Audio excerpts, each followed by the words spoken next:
Go. Ako po si Ate Glory Menes from Manila. May isang anak ko na kasi diabetes, TB, gout arthritis, yung gout arthritis isa yun. Tapos yung heart problem niya. Ilan taon na po siya? 47 years. Okay. Ngayon, dahil sa tuwing madaling araw, hating gabi, we have to go to the hospital para yung heart niya ma-cure, hyperstate man lang. Kasi walang tumanggap na isolation room kasi fully booked. Kumbaga, walang bakante. Kung may bakante man, hindi pwedeng isang araw lang kasi 30,000 a day Aray! sa isang hospital. So, ang ginawa namin, umuwi lang din kami. So, nag-pray ako sa Diyos na Jehovah kasi Jehovah's Witnesses kami. Talagang very taimtim yung aking panalangin. Sana matulungan ako makakita ng isang product na affordable na pwede kong ibigay sa anak ko. Actually ako may sakit din lumbar problem. Lumbar? Ano po yun?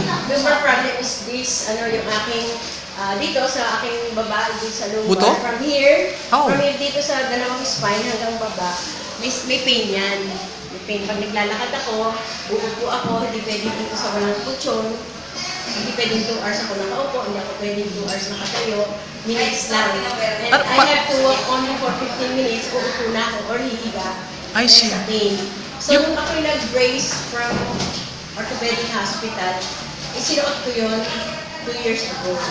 Hanggang pinaka-bumaba na yung brace ko ng ibang klase ng brace na bigay ng isang kapatiran ko. Na kinigamit ko habang ako naglalakad, naglalaba. So, I have to wear it out pag matutulog lang ako. So, yun ang aking buhay. Dahil sa mahal ko yung mga anak ko, kahit edad na siya or may pamilya siya, iba pa rin yung feeling ng nanay na gusto mong pagalingin. Dahil Siyempre. nakikita mo naghihirap siya. Oo. Nung maliit sila, naghihirap sila, nahihirapan din ako. So, nag-scroll ako ngayon na sa Facebook, at gusto ko mahanap ng mga pwede kong makita. So, sa second line ng Facebook, nag-pop up yung Wamera mix. Okay. So, ay, tinig natin ngayon. Ay, sabi ko, lahat ng sakit ng anak ko nandito. Sabi ko gano'n. So, sabi ko, saan kayo office nito? Tapos nakita ko dun sa, tinignan ko talaga yung office, tsaka yung pangalan ng office, Essential Natural, saan siya nakalagay. Sabi ko, ay, Quezon Ave. Sabi ko gano'n. So, nag-decide ako ng Monday na yun, pumunta ng Quezon Avenue. Mismo? Oo. Sabi ng anak ko, Nay, meron traffic ngayon dahil summit meeting. Okay. So, sabi ko, okay lang. Sabi ko, sanay naman ako sa traffic. Pero alam niyo, 5 hours ako nasa bus kasi walang pumapasok sa Baclaran. 5 hours? Yes. So, sabi ko, paano magagawin? Uuwi ba ako or itutuloy ko? Nung malaman ko na wala palang papasok papuntang Manila, na Baclaran, tapos maghihirap ako maglakad, I decided to go home. Di umuwi ako. Tapos nag-stroll ulit ako the next day. Nakita ko yung dealer from Dasma at saka Tansa. Sabi ko, medyo malayo, pero nasa Cavite ko, kaya ko nang puntahan. Okay. Hindi ako hanap pa rin ulit ako. Nung makita ko may bako or dealer, nakita ko yung pangalan, Tess. Sabi niya, Ito. Wamera, Ma'am Tess, pakita ka. Barrientos. Ito po si Ma'am Tess. Yan. Pero that time, nung pumunta ako sa Mambo, wala si Ma'am Tess. Nasa Sarangani. Okay. So, may dala akong 500 kasi nabasa ko, 500 ang initial registration or membership with 2 products. Kinuha ko ngayon yun. Di, pinainom ko sa anak ko, tapos naibalita ako sa mga kapitbahay. Pagka-register ko, kuha ko ng 2. Tatlo ba yung test? Yung binili ko, tatlo yata, 750. Test na, tatlo na yun muna. Yun. So, yung 3 na yun, ibinenta ko. Bukod sa binigay ko sa anak ko yung 2, binenta ko. Hindi pa ako umiinom. Binigay ko muna. Tapos nabenta ko yung 2, di naging sa 250, 500 yun. 3 Wamera yun, lalagyan mo na lang ng kasi 250, 2 Wamera, dahil medyo ako. Di, araw-araw, bumibla ko ng worth 1,000 kasi medyo meron akong perang nakatago na pinahunan ko. 4 na araw na tigbo 1,000 yung binili ko sa kanya. Hindi ko pa siya nakikita. So, uminom na ako noon. Sabi ko, ako nga iinom din. Bakit ba sila lang? Ako din uminom. So, ang inom ko, 2 sa umaga, 1 sa gabi. Okay. So, nakalabing isang bottle caps lang ako. Sabi ko, parang sumasakit lang. No? Sabi ko gano'n. Oo. Sabi ko, bakit gano'n? Di sabi ni Tess, okay lang yun, tuloy mo lang. Kasi natatawagan niya ako, tinatanong niya yung development. Di tinuloy ko, nakalabing 3 ako, kinabukasan ulit ako. Nakalakad na ako. Aba. So, hindi na ako nagtutungkod ng payo, Aba. inalis ko na yung brains. Talaga? Oo, kaya tuwan-tuwa ako. Tapos, nung makausap ko si ikaw, nung tayo Opo. kumain, sabi ko, hindi ba underdosage yung anak ko? Kasi hanggang ngayon, hindi pa siya gumagaling ng mabilisan. Sabi mo, mag-booster dosage siya. Diba? Sabi mo sa akin, gawin mo kalahating araw, isa. Opo. Araw, isa, kalahati, isa gabi kalahati. Opo. Sabi ko, mahal din yun.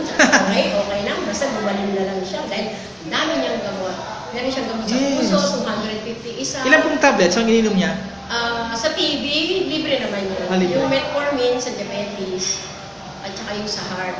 Yung gout, medyo hindi na kasi pain na lang. Okay. Nagagamot na lang yun. Okay. So, nung sinabi mo sa akin yun, di nakatatlong bote siya.